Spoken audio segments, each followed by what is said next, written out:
결혼했다고 행복한 가정이 되는 것이 아니라 수고와 노력이 있어야 됩니다.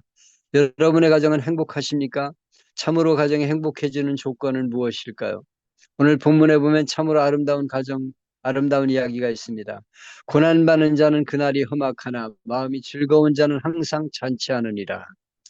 고난당하는 사람은 살아가는 날이 힘든데 마음이 즐거운 사람은 항상 잔치를 한다. 잔치는 기쁨의 극치를 말합니다. 항상 잔치한다는 것은 행복한 집을 말하는 것이죠.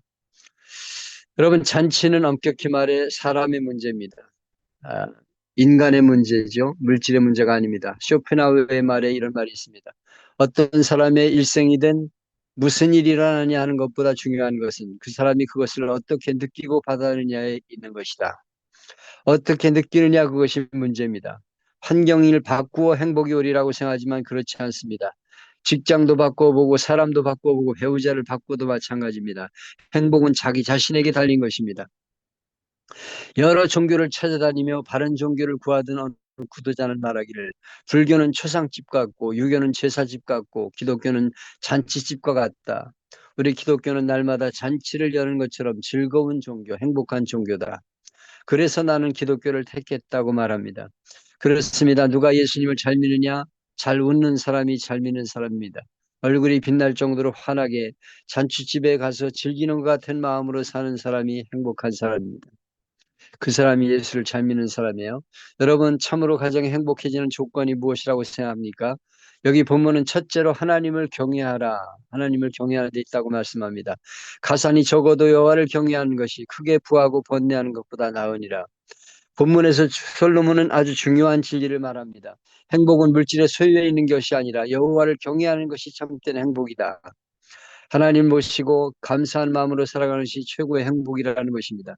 하나님은 우리 인간의 몸과 함께 영혼과 마음도 창조하셨습니다. 하나님 우리에게 행복한 마음을 주시면 어떤 환경이든지 행복한 사람이 될 수 있는 것입니다. 그럼에도 불구하고 대부분 사람들은 소유의 행복의 조건을 찾습니다. 아담과 하와의 가정에 하나님을 경외할 때는 행복을 누리며 살았습니다. 그런데 불행은 불순종함으로 에덴 동산을 추방함으로 시작이 되었습니다. 무엇보다 행복한 가정의 원리는 하나님을 경외하는 가정을 이루는 것입니다. 우리나라 이혼율이 급증하고 있습니다. 하루 평균 458쌍 이혼합니다. 이건 10년 전의 얘기죠. 황혼 이혼도 점점 비율이 높아지고 가고 있습니다. 가정이 깨집니다. 앞으로 세상이 어떻게 변할 것 같습니까? 미래 학회가 예언하기를 21세기에는 결혼이 거래라는 개념으로 바뀌고 새로운 가족 형태가 등장하는데 계약 결혼, 동거 결혼, 미혼 여성의 입양아 가정, 동성애 가정, 사이버 부부, 사이버 가정 등이 나타날 것이라고 합니다. 여러분, 하나님을 떠난 인간의 역사는 파멸입니다. 희망이 없습니다. 참 행복을 누리지 못합니다. 아버지도 어머니도 아들, 딸도 하나님을 경외하며 하나님 중심으로 살 때 가정이 행복해지게 되는 것입니다. 하나님이 모든 문제를 해결하는 마스터키를 갖고 있기 때문입니다. 미국의 백화점왕으로 불리는 페니에게 어떻게 해서 성공했냐 질문했더니 페니는 딱 두 마디로 대답합니다. 나는 고난과 그리스도 때문에 성공했네. 고난과 그리스도. 고난 없는 성공은 쉽게 무너집니다. 인간의 생사복을 다스리는 하나님은 우리가 예수님을 항상 향한 올바른 신앙을 가질 때 고난을 이기게 하시고 축복을 안겨주는 것입니다. 아무리 가난하게 살아도 하나님을 경외하는 가정은 행복한 가정입니다. 가난은 불편할 뿐이지 불행한 것은 아닙니다. 우리는 가끔 가난한 것을 불행하다고 생각합니다. 정말 불행한 것은 재산은 많은 하나님을 경외할 줄 모르는 사람입니다. 이런 말 들어보셨죠? 돈으로 침대는 살 수 있어도 잠은 살 수 없다. 돈으로 옷은 살 수 있어도 인격은 살 수 없다. 돈으로 집은 살 수 있어도 행복은 살 수 없다. 물질이 많다고 인생의 근본에 해결되는 것은 아닙니다. 오히려 돈이 많아 불행한 가정이 많습니다. 부자가 되어 좋은 집에 살고 부귀영화를 누리도 하나님 없이는 천만족과 평안을 누리지 못합니다. 여호와를 경외하며 그 도에 행하는 자마다 복이 있도다. 그렇습니다. 하나님을 섬기는 가정은 자손들이 천대까지 복을 받는다는 게 성경의 약속입니다. 그러나 하나님을 떠난 가정은 불행합니다. 세상 조건을 다 갖추었어도 예수님을 구주로 모시지 않은 가정은 바람 앞에 등불과 같습니다. 언제 깨질지 모릅니다. 환란의 바람과 유혹의 파도가 밀어붙이면 순식간에 무너지는 모래 위의 집이 되는 것입니다. 성도 여러분, 아까 보신 영상처럼 개인의 위기, 가정의 위기가 닥쳐올지 모릅니다. 힘써 복음을 전하는 이유가 바로 여기 있습니다. 사랑하는 가족들에게 복음을 전하고 이웃에게 친지에게 복음을 전해서 저들이 하나님을 섬기는 행복한 가정을 이루게 해야 합니다. 순식간에 닥쳐오는 위기 앞에 속수무책으로 쓰러지는 영혼과 가정이 되지 않도록 힘써야 합니다. 다이아몬드를 캐러 한 청년이 꿈을 안고 집을 나갔습니다. 있던 땅을 다 팔아 평생을 다이아몬드 광산을 찾아 달렸지만 헛수고였습니다. 결국 돈은 없어지고 인생도 낭비하고 돌아보니 앞불사 자기가 파른 땅에서 엄청난 다이아몬드가 쏟아져 나왔다고 합니다. 행복은 물질이나 명예, 권세에 있는 것이 아니라 온 가족이 하나님을 창조주 하나님을 섬기며 말씀을 따라갈 때 축복으로 이어진 것임을 명심하시기 바랍니다. 둘째로 가정의 행복은 서로 사랑하는 데 있다고 말씀합니다. 채소를 먹으며 서로 사랑하는 것이 살진 소를 먹으며 서로 미워하는 것보다 나으니라. 마른 떡 한 조각만 있고도 화목하는 것이 육선이 집에 가득하고 다투는 것보다 나으니라. 비록 된장찌개에 김치 한 가지를 먹고 마른 떡 한 조각만 멀어도 서로 살아가면 괜히 천국이지만 최고 한우를 먹고 냉장고에 고기를 가득 채워도 미워하고 다투면 거기가 지옥입니다. 화려한 집에 온갖 좋은 가구를 채웠어도 부부 사랑이 바닥나고 금이 간 가정은 행복을 노래할 수 없습니다. 사랑을 회복해야 합니다. 사랑에서 행복 손해보는 일은 없습니다. 내가 먼저 주님의 사랑을 베푸는 것이 천국이 열리게 되는 것입니다. 사랑이 부족한 가정의 특징이 무엇입니까? 화를 냅니다. 신경질을 부려 서로 다툽니다. 자기의 옳음을 주장하고 상대를 비난하고 정죄합니다. 18절에 분을 쉽게 내는 자는 다툼을 일으켜도 노하기를 더디하는 자는 시비를 그치게 하느니라. 사랑이 있는 가정은 다툼이 없습니다. 시비를 가려 정죄하지 않습니다. 부부싸움은 칼로 물베기가 아닙니다. 습관이 되면 불행해집니다. 상처를 주면서까지 다투면 곤란합니다. 인간의 약점이나 실수를 부드럽게 감싸는 웃음, 즉 해학적인 노래 중에 잘했군 잘했어라는 노래가 있죠. 저는 그 노래가 마음에 듭니다. 일부러 소개합니다. 영가 배불러 뒤뜰에 놀던 뛰어놀던 병아리 한 쌍을 보았소 보았지 어째소 이 몸이 늙어서 몸보심하려고 보았지 부러 잘했군 잘했어 잘했군 잘했어 그러게 내 영감이라지. 마누라 왜 그래요? 예양간 내벼놓은 얼룩이만 손을 보았나 보았죠. 어쨌나 친정집 오랑이 장가들 미천을 주었지. 잘했군 잘했어 잘했군 잘했어 그러기 내 마누라지. 재미있죠? 좀 어리석어도 서로 포용하는 과정에 행복이 든다는 노래입니다. 자주 싸우는 부부가 있었습니다. 그들은 아주 사소한 것을 가지고 툭하면 싸웠습니다. 그래서 협정을 맺었습니다. 모든 말에 상대방에 대한 애정과 칭찬을 고백하는 표현을 하기로 했습니다. 그리고 또 상대방보다 더 닭살 돋도록 이야기를 하기로 했습니다. 얼마 후 또 싸움을 하게 되었는데 남편이 먼저 시작합니다. 사랑하는 여보, 도대체 집안 꼴이 이게 뭐요? 꼭 돼지우리 같네. 멋진 여보, 나는 집에서 하루 종일 놀기만 하는 줄 알아요? 하늘같이 사랑하는 여보, 피곤한 몸으로 집에 돌아오는 사람 생각도 좀 해줘야 될 것 아니야. 까무러치게 예쁜 여보, 나도 오늘 많이 바빴고요. 매력이 철펄 넘쳐 홍수가 날 여보. 하지만 결국 그들은 웃음으로 싸움을 끝내게 되었습니다. 때에만 말 한마디가 긴장을 풀어주고 사랑의 말 한마디가 복을 가져줍니다. 닭살도 깃지만 이렇게라도 부부싸움을 피하며 살아보자. 국민일보 겨자씨에 나오는 이야기입니다. 화가 나면 침을 한번 삼키십시오. 그리고 열을 쓰십시오. 안 되면 밖으로 나가 한 바퀴 돌고 오십시오. 그 자리를 피하면 화가 가라앉습니다. 어떻게든 서로 싸우지 말고 화목한 가정을 이루어야 합니다. 그리고 잔치하는 가정, 천국 같은 가정을 이루기를 바랍니다. 1851년 4월 10일 미국의 한 시민이 알제리에 사망했습니다. 그로부터 31년 지난 후 미국 정부는 군함을 보내 그의 유해를 미국으로 데려왔습니다. 그의 유해가 미국의 뉴욕에 도착하는 날 뉴욕시가 생긴 이래 최대 인파가 부두에 몰려들었습니다. 군악대 연주소리와 예포소리가 울려 퍼지는 중에 대통령, 국무위원, 수많은 사람이 도열한 곳으로 그의 유해가 들어왔습니다. 놀라운 사실은 그가 위대한 정치가도 위대한 군인도 위대한 과학자도 아니고 평범한 시민에 불과했던 사람입니다. 그가 그렇게 미국 전 국민의 관심을 갖게 된 것은 그가 작사한 하나의 노래 때문이었습니다. 그 노래 가사가 미국인들 하여금 이 세상에 가장 무엇이 중요한 가치를 지니고 있는가를 마음속에 심어주었기 때문입니다. 노래 가사는 이렇게 시작됩니다. 즐거운 곳에서 날 오라 해도 내 쉴 곳은 작은 집 내 집뿐이리. 내 나라 내 기쁨 시길이 쉴 곳도 꽃 피고 세우는 내 집뿐이리. 그는 솜 스위트홈의 작사 존 페인이었습니다. 여러분 날마다 잔치하는 가정, 행복한 가정을 이루고 싶지요? 5월 가정의 달을 보내며 우리 서로 행복한 가정을 이루기 위해 새롭게 다짐합시다. 우리 어른들은 자녀들이 행복한 가정을 이루도록 도와줘야 합니다. 어른들은 부부가 어디 나가려면 왜 나만 두고 나가느냐, 내가 집 지키는 강아지냐, 내가 유모냐 따진다고 합니다. 그래서는 안 됩니다. 부모는 자녀들이 어떻게든 행복한 가정이 되도록 도와주고 기도를 끊이지 말아야 합니다. 그래 우리 모두 가정이 천국 같은 가정이 되어 이웃의 본이고 모델이 되어 나도 당신처럼 예수 믿겠다고 전도하는 가정이 되기를 축원합니다. 어저께 작성한 내용인데요. 당신 가정은 행복하십니까? 하는 제목으로 잡았습니다. 동영상은 11남매를 입양한 행복한 가정, 김상훈 목사, 윤정희 사모 가정. 여러분 한번 생각해 보십시다. 복과 행복은 같은 뜻이 아닙니다. 우리는 지금 상당한 복을 누리고 있습니다. 그러나 행복 지수는 형편없습니다. 어쩌면 모든 여건에서 가장 복스럽지 못한 생을 사는 방글라데시가 행복 지수로 세계 1위입니다. 그러나 복되다고 하는 것, 그러니까 복되다 하는 것은 행복 지수와는 결코 비례하지 않습니다. 풍성한 음식을 복이라 하지요. 그러나 입맛이 좋아 맛있게 먹을 수 있는 것이 행복에 속합니다.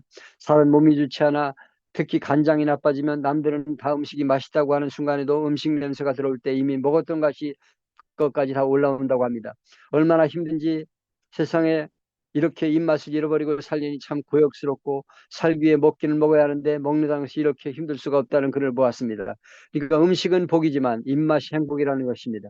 좋은 집이나 좋은 침대 그것이 복일 것입니다. 그렇지만 그 집에서 웃음이 넘쳐나는 것은 행복에 속한 문제입니다. 아무리 좋은 집을 갖고 좋은 침상을 가졌어도 잠을 자는 것 그것은 또 다른 복입니다. 그것은 성경이 증거하는 것입니다. 사랑하는 자에게 잠을 주시는 도다. 집이 좋은가 나쁜가 문제가 되지 않습니다. 어디서나 단잠을 자는 것이 행복입니다. 건강은 복이지만 단감은 행복에 속하는 것입니다. 오늘 본문 말씀은 다윗의 아들 솔로몬이 기록한 것입니다. 솔로몬이 인류 역사상 그 누구보다 행복의 조건을 잘 갖추고 산 사람입니다. 그러나 그는 행복하지 못했습니다. 그래서 전도서 1장 2절에 보면 모든 것이 헛되고 헛되니 모든 것이 헛되도다 했습니다. 전도서 2장에 보면 솔로몬은 어떻게 하면 즐겁게 살아볼 수 있을까를 생각했는데 3절을 보면 실로 인생을 살아보고 노력했고 4절에는 사업을 크게 벌여버리고 집을 짓고 포도원 가꾸고 과수원 만들고 연못 만들고 노비를 많이 건드리고 살고 소떼나 양떼를 소유를 많이 가져보기도 하고 과거 어느 왕보다 금은 보화를 많이 가지고 살아보기도 하고 노래하는 남녀와 초와 첩을 많이 데리고 살아보기도 했습니다. 10절에 보면 무엇이든지 내 눈에 원하는 것을 내가 금하지 아니하며 무엇이든지 내 마음에 즐거워하는 것을 내가 막지 아니하였으니라고 했습니다. 눈으로 보기 좋으면 가져보고 맛보고 또 자기 마음에 즐거움을 주는 것은 다 해봤다는 것입니다. 그렇게 살아봤더니 후에 내가 생각해 본즉 내 손으로 하는 모든 일과 내 손으로 하는 모든 것이 다 헛되어 바람을 잡는 것이며 해 아래서 무익한 것이로다. 즐거운 대로 다 해보았어도 전부 쓸데없고 헛된 짓이었다고 고백합니다. 솔로몬에게 가장 큰 아픔을 준 것은 가정의 실패를 통해 주는 아픔이었습니다. 가정은 항상 평안하고 기쁘고 즐거워야 행복인데 솔로몬 가정은 그렇지 못해 고통스럽고 삶을 불행하게 했습니다. 솔로몬 가정은 하나님 말씀을 저버리고 우상을 섬겼습니다. 처음에 하나님을 섬겨 복을 받았는데 나중에는 정략 결혼으로 수많은 이방인들을 첩으로 맞아들었습니다. 부부는 일비열제일 때 가장 행복한 것을 이루도록 하나님 만드셨는데 솔로몬은 부인이 1000명으로 일대 1000이었습니다. 그러니 가정에 행복할 수 있겠습니까? 그것도 하나님 모르는 이방인들과 결혼했으니 그 가정이 어떻게 행복하겠습니까? 전도서 9장 9절에 보면 내 헛된 평생의 모든 날 곧 하나님이 해 아래서 내게 주신 모든 날에 내가 사랑하는 아내와 함께 즐겁게 살지어다 했습니다. 솔로몬 자신은 행복할지 몰라도 1000명의 아내를 어떻게 행복할 수 있겠습니까? 신랑 한 만나려면 하루 한 명씩 만나도 3년이나 걸리니 신랑 만나려고 이를 갈고 서로 물고 뜯었을 것입니다. 그러니 서로 얼마나 괴로웠겠습니까? 이 가정은 행복해질 수가 없는 가정이었습니다. 솔로몬 날마다 후회했을 것입니다. 이제는 어떻게 할 수도 없고 자식은 수백 명이고 날마다 문제는 터지니 얼마나 고민이 많았을까요? 솔로몬 뼈를 깎는 고통을 당했을 거고 많은 후회를 했을 것입니다. 오늘 본문은 솔로몬이 이런 경험을 통해 얻은 교훈이 참으로 엄청난 값을 지불하고 얻은 교훈입니다. 오늘 본문에서 행복은 소유에 있는 것이 아니고 마음에 있다는 것을 강조하고 있습니다. 우리가 행복하려면 지위나 재산이나 많은 여자가 있느냐가 아니라 마음의 즐거움이 있어야 한다고 합니다. 마음의 즐거움은 얼굴을 빛나게 해도 마음의 근심은 심령을 상하게 하느니라. 사람 마음은 얼굴에 나타납니다. 그래서 마음의 즐거움과 기쁨이 있으면 얼굴에 빛이 납니다. 얼굴만 봐도 압니다. 그러나 마음에 근심과 고민이 있으면 얼굴에 수심이 나타나죠. 이것은 속일 수가 없습니다. 15절에 고난받는 자는 그날이 험악하나 마음이 즐거운 자는 항상 잔치하느니라. 잔치집이 따로 있는 것이 아니고 마음이 즐거우면 항상 잔치집이 된다는 것입니다. 라면을 끓여 먹어도 마음이 즐거우면 웃음소리가 나는 것입니다. 솔로몬도 그렇게 살기 원했지만 행복하기 원했지만 실패했습니다. 그래서 그는 지혜액을 잠언에서 행복한 가정을 이루는 몇 가지 비결을 소개합니다. 첫째로 온 가정이 하나님을 경외한다고 말합니다. 가산이 적어도 여호와를 경외하는 것이 크게 부하고 번뇌하는 것보다 나으니라. 하나님을 경외하는 가정이 행복한 가정이 됩니다. 불신결혼을 하면 불행할 가능성이 높습니다. 예수 안 믿는 사람 결혼하면 신앙이 점점 약해지게 되고 신앙 문제로 싸우다면 행복한 가정이 될 수가 없습니다. 솔로몬이 실패하는 것은 하나님 모르는 여자들을 데려다 철을 삼았으니 행복할 수가 없는 것입니다. 조지 부시 대통령이 초창기도에서 감동적인 신앙 가정을 했습니다. 사실 그는 아버지 부시 대통령의 속을 많이 썩인 사람이었습니다. 그는 전 미국 대통령의 속가 아니라 주님의 구속에 늘 필요한 죄인으로서 이 자리에 섰다면서 이렇게 고백합니다. 술이 저의 우상이었습니다. 신앙에서 멀어지게 한 것은 술이었습니다. 술을 끊지 않았다면 이 자리에 설 수 없을 것입니다. 빌레그라 목사님을 만나 술을 끊게 되었습니다. 그리고 자기중심적인 생각을 버리고 성경을 보며 미래를 생각하라는 목사님 말씀대로 인생의 목적은 하나님을 기쁘시게 하는 것임을 깨달았습니다. 미국이 축복을 받은 것은 사람들이 자유롭게 예배드리는 신앙의 자유가 보장되었기 때문입니다. 하나님은 나를 낙천주의라고 만들어 주셨습니다. 하나님은 하나님을 믿는 믿음을 갖고 있기 때문에 나를 낙천적인 그로 건설적으로 해방을 희망을 가지고 살게 되었습니다. 하나님께서 최초의 에덴의 동산을 가정을 만들어 주셨습니다. 인간은 가정의 행복을 누리도록 만들어 주셨습니다. 아무리 좋은 집 넓고 화려한 집을 차지해도 해도 가정다운 가정이 없는 집에는 행복을 누려할 수가 없습니다. 오늘 시대에 크고 넓은 집이 필요한 것이 아니라 가정다운 가정이 필요합니다. 숙박업소처럼 잠만 자는 집이 아니라 사랑과 행복을 누리는 가정이 되게 행복해야 됩니다. 가정이 되게 해야 합니다. 여러분 가정은 행복하십니까? 왜 저 가정의 행복이 사라집니까? 경제가 빈곤하십니까? 아닙니다. 예수님 없는 가정은 행복이 없습니다. 예수님 없는 가정은 평안이 없습니다. 예수님 하나님을 떠난 세상의 행복은 깨어지고 우리나라 이혼율이 급증하고 있습니다. 하루 평균 458쌍이 이혼합니다. 40, 50대 이혼율도 점점 높아집니다. 가정이 깨어지고 있습니다. 가정이 위기를 당합니다. 가정이 건강해야 우리 사회와 국가가 건강한 것입니다. 하나님이 세우신 가정이 흔들리면 사회 전체가 흔들리고 혼란에 빠집니다. 이혼이라 인하 고아들이 방황하고 있습니다. 어떻게 가정을 회복할 수 있습니까? 행복한 가정의 비결은 무엇입니까? 하나님을 경외하는 가정입니다. 무엇보다 믿음을 회복해야 합니다. 하나님을 경외하는 믿음의 가정이 행복한 가정을 만들 수 있습니다. 여호와 20장에 보면 여호와는 백성들 앞에 고백합니다. 오직 나와 내 집은 여호와를 섬기겠노라. 여러분 이것이 행복한 가정의 비결입니다. 온 가정이 하나님을 믿고 말씀을 따라서 갈 때 가정이 행복합니다. 어떻게든 하나님을 믿는 믿음의 가정이 되도록 힘쓰는 것이 행복의 첫 번째 비결입니다. 둘째로 행복한 가정을 이룬 비결은 서로를 사랑하는 것이라고 말했습니다. 채소를 먹으며 서로 사랑하는 것이 살진 소를 먹으며 서로 미워하는 것보다 나으니라. 채소를 먹는다는 것은 가난하다는 것이고 살찐 소를 먹는 것은 부유함을 말합니다. 여기 살찐 소는 잔치를 위해 일도 시키지 않고 살찌게 잔치를 위해 준비한 소입니다. 부잣집에서 이런 살찐 소를 먹으면서 미워하면 지옥이 됩니다. 그러나 살소를 먹으며 사는 가난한 가족도 서로 사랑하는 가다면 그 가정은 천국이 되고 행복한 가정이 됩니다. 그래서 우리가 행복한 가정이 이루려면 사랑을 주고받는 가정이 되어야 합니다. 아르노스는 만일 인간의 생각이 그 얼굴을 통해 나타나지 않으면 세상은 얼마나 몸이 건조할 것인가라고 했습니다. 그렇습니다. 세상이 몸이 건조하지 않으면 마음의 생각이 얼굴 표정으로 나타나기 때문입니다. 마음의 즐거움은 얼굴을 빛나게 해도 마음의 근심은 심령을 상하게 하느니라. 마음이 즐거운 자는 항상 잔치한다고 했습니다. 마음이 즐거운 사람은 얼굴이 빛납니다. 마음이 즐거운 사람 하루가 잔치 기분으로 살아가게 됩니다. 사랑에는 나누고 나눠도 끝이 없다는 윤정희 사모님과 김상훈 목사님 이야기입니다. 이들 부부는 생명을 잃을 뻔했던 교통사고와 전 세상을 앗아간 부도 사태를 겪으며 새로운 인생을 설계하였습니다. 연봉 1억이 넘는 직장을 내려놓고 목회자의 길로 나설 때 주위에서는 바보 같은 결정이라고 했습니다. 그리고 대전에서 교회를 개척하며 아주 힘든 상황에서도 2000년부터 10년 사이 혼혈아와 장애아를 포함해 6명의 아이들을 입양할 때도 사람은 그렇게까지 할 필요가 있으라겠습니다. 지금은 11명을 입양했습니다. 뿐만 아니라 내가 각각 생면부지 사람들에게 자기 신장을 기증할 때도 사람들은 모두 만류했습니다. 동료 목회자들은 김 목사 몸이 약하면 목회도 못해 걱정했습니다. 그때 그는 약해져야 돼요. 더 약해져야 돼요. 대답했습니다. 그가 그렇게 대답할 수 있었으면 그가 약해지고 더 약해질 때 하나님의 은혜와 능력을 더 온전해짐을 알고 있었기 때문입니다. 사실 아이들 각자가 온전히 한 가족이 되기까지 겪어야 될 진통이 너무 컸습니다. 그리고 이웃 사람들의 오해와 차가운 시선 등 가슴 아픈 일도 끊이지 않았습니다. 하지만 무엇보다 아이들을 향한 그들의 사랑을 끊을 수 없었던 바보 아빠 김상훈 목사님, 바보 엄마 은정훈 사모님, 그들은 내가 하는 건 단 하나, 사랑은 사랑을 나눈다는 것뿐이에요 하며 사랑의 행복을 고백하였습니다. 이거는 프로페자에 제가 영상을 보내줄 겁니다. 조금 있다가 우리 배성진 전도사님이 열어주면 제가 거기다 띄우겠습니다. 셋째는 분을 쉽게 노하기를 더디해야 된다 했습니다. 분을 쉽게 다툼을 내는 다툼을 일으켜도 분간호는 고질적인 성향과 기질을 뜻합니다. 시비는 다툼과 논쟁을 뜻합니다. 마음의 즐거움의 표정은 자기의 분노를 조절함에 있다는 것입니다. 그렇습니다. 아무리 다른 사람이 분노를 익힐 만한 언행을 해도 분을 쉽게 내지 않고 노하기를 더디하는 사람은 결코 다툼을 일으키지 않고 시비를 그치게 합니다. 그러므로 화날 때일수록 분노를 조절하며 인내해야 합니다. 인내가 평화를 안겨줍니다. 여기 예화는 당구 선수가 화를 내다가 그만 실패한 내용입니다. 가정의 행복을 지키는 서로 화를 내지 말아야 합니다. 자주 싸우는 부부가 있었습니다. 툭하고 싸웠습니다. 그래서 닭살 돋우는 말을 하기로 했습니다. 이건 아까 얘기한 거고요.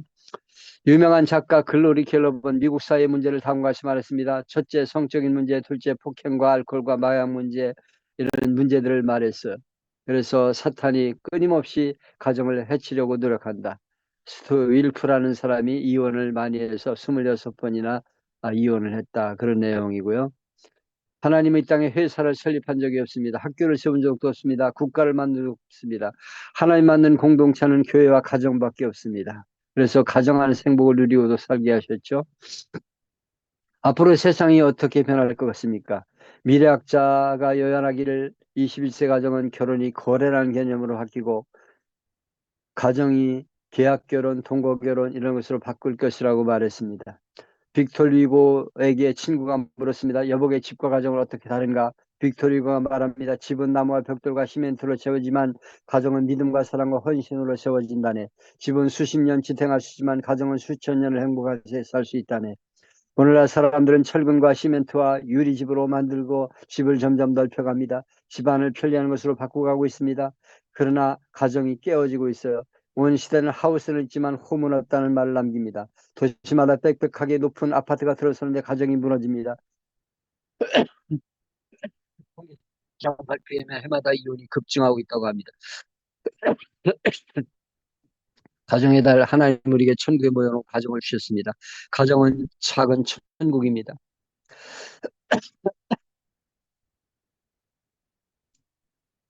폴란드 가드라는 사회학자는 모든 것을 다 잃어도 가정이 있으면 아직 다 잃은 것은 아니지만 모든 것을 가져도 가정을 잃으면 모든 것을 잃은 것이라고 말했습니다. 그렇습니다. 가정이 무너지면 다 무너지는 것입니다. 가정의 삶이 무너지면 삶의 의미도 무너지고 삶의 의욕도 무너집니다.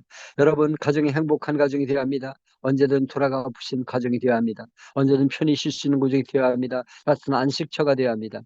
괴테는 왕이나 백성이나 가정의 행복을 찾는 자가 가장 행복한 사람이라고 말했습니다. 불행한 사람은 가정 밖에서 행복을 찾는 사람입니다. 톨스토이는 가정에서 행복을 얻을 수 없다면 어디서 행복을 얻을 수 없다고 말했습니다. 고은은 오 가정으로 돌아가고 싶다고 외쳤습니다. 여기 즐거운 나의 집 을 노래한 내용 예화를 들었고요. 즐거운 나의 집을 부른 존 하워드 펜은 한 번도 가정을 가져본 일이 없다고 합니다. 이 사람은 한평생 아내도 얻지 못하고 집도 절도 없이 지구 위를 떠돌다가 프랑스 파리 뒷골목 세상을 떠났다고 합니다. 참 이상한 일이죠. 가정을 하지 못한 자가 가정도 없이 죽은 자가 즐거운 나의 집을 불렀다니 말입니다. 그는 아름답고 행복한 가정을 누리는 것이 최고의 소원이요 꿈이었습니다. 그러기에 그 마음을 노래한 것입니다. 여러분 행복한 가정은 절로 이루어지지 않습니다. 가족 모두의 서로의 노력에 의해서만 이루어지게 됩니다. 5월달 가족의 달을 보내며 서로 행복한 가정을 이루기 위해 다짐합시다. 우리 어른들은 가정인 자녀들이 행복한 가정이 되도록 성경의 원리를 가르치고 위하여 기도를 끊이지 말아야겠습니다. 그래서 우리의 가정이 천국 같은 가족이 되어 이웃의 본이 되고 모델이 되어서 나도 당신처럼 예수 믿겠다고 전도하는 가족이 되기를 바랍니다. 여기 부부 대화 10계명이라는 걸 했는데요. 제가 여기 이 프로페자에도 띄울 겁니다. 요거를 부부 대화 10계명은 인쇄해서 액자에 넣어줘 나눠주면 좋겠어요. 색지로 인쇄해가지고 다이소에 가면 2,000원이면 액자 하나 삽니다. 그거 해서 부부색 10계명 나눠주면 좋겠습니다. 맞장구를 쳐주자. 분위기에 맞는 말을 하자. 자존심 상하는 말을 쓰지 말자. 정감 있게 말하자. 상대방에게 말할 기회를 주어라. 같은 소리 2번 이상 반복하지 말자. 칭찬의 말을 3번 이상 하자. 좋은 말만 골라서 하자. 유머의 소재를 스스로 개발하자. 알아주는 말을 해보자. 부부 십계명, 뭐 남편 십계명, 아내 십계명 이런 것들이 있는데요. 이걸 참고로 제가 넣어놓겠습니다. 그리고 여기 부부 십계명은 인쇄를 해가지고 액자에다 넣어가지고 나눠주면 좋을 것 같습니다. 오늘 정신이 없었습니다. 예. 우리 송 목사님 나갔나?